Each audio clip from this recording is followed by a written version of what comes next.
ফাশালা অখিল ভারতীয় সাফাই মজদুর সংগনি বুখাক্তই ত্রিপুরা গ্রামীণ ব্যাংকনি চেয়ারম্যান থানি রুজাখা ডেপুটেশন মঞ্জাখা অখিল ভারতীয় সাফাই মজদুর সংগনি ইনচার্জ তনুজ কুমার সাহা ডেপুটেশন রুমানি জরাওয়া অখিল ভারতীয় সাফাই মজদুর সংগনি ইনচার্জ তনুজ কুমার সাহা কক্ষিল সামুংতি শাখা চায়ালামাতে রিসমুখ গ্রামীণ ব্যাংকনি খরকসা ডিআরডব্লিউ ওয়ার্কার্সনো সামুংনি তিख्लाय जाखा हुनय आबनि बागै पाथिमुंनो शेजावय हायनो हायबनो सामुंगना हारजांनानि बागै सानमुंति शाखा अखिल भारतीय साफाई मजदुर संघ আপনারা সবাই অবগত আছেন যে ব্যাংকিং সেক্টরে আমাদের রাজ্যের মধ্যে একটা অগ্রণী ভূমিকা পালন করে থাকে ত্রিপুরা গ্রামীণ ব্যাংক।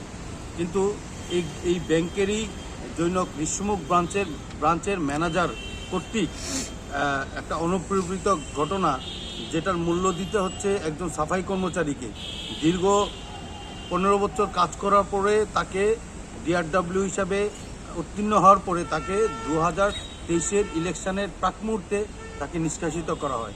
তারই প্রতিবাদ জানিয়ে এবং এর একটা বিহিত চেয়ে আমরা মাননীয় চেয়ারম্যান কাছে আমরা দ্বারস্থ হয়েছি।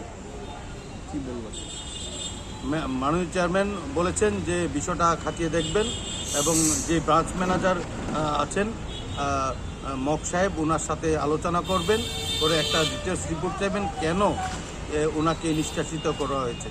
আমরা দাবি রেখেছি মানবিকতার দৃষ্টিভঙ্গিতে যেন এটাকে নেওয়া হয়, না হলে আমরা আগামী দিনে আমরা অন্য পথে যাব, আইনি পদক্ষেপ নেব। কিন্তু আমরা চাই না, আমরা চাই শ্রমিকের সাথে শ্রমিকের হিতে একটা রাষ্ট্রবাদী সরকার যেভাবে কাজ করছে সেই উন্নয়নের ধারাকে বজায় রাখতে গিয়ে সাফাই কর্মচারীকে যেভাবে প্রমোট করা হচ্ছে, মাননীয় প্রধানমন্ত্রী যেভাবে সাফাই কর্মচারীকে পা ধুয়ে দিয়ে উচ্চাসনে অধিষ্ঠিত করেছেন, আমাদের রাজ্যের মাননীয় মুখ্যমন্ত্রী যেভাবে সাফাই কর্মচারীকে প্রমোট করেছেন, সেই ক্ষেত্রে এই ধরনের একটা অনুপ্রেরিত ঘটনাকে আমরা নিন্দা জানাচ্ছি। পাশাপাশি এর সুষ্ঠু তদন্ত জানিয়ে আমরা মানবিক দৃষ্টিভঙ্গিতে ওনাকে আবার পুনর্বহাল করার জন্য আমরা আবেদন রাখছি।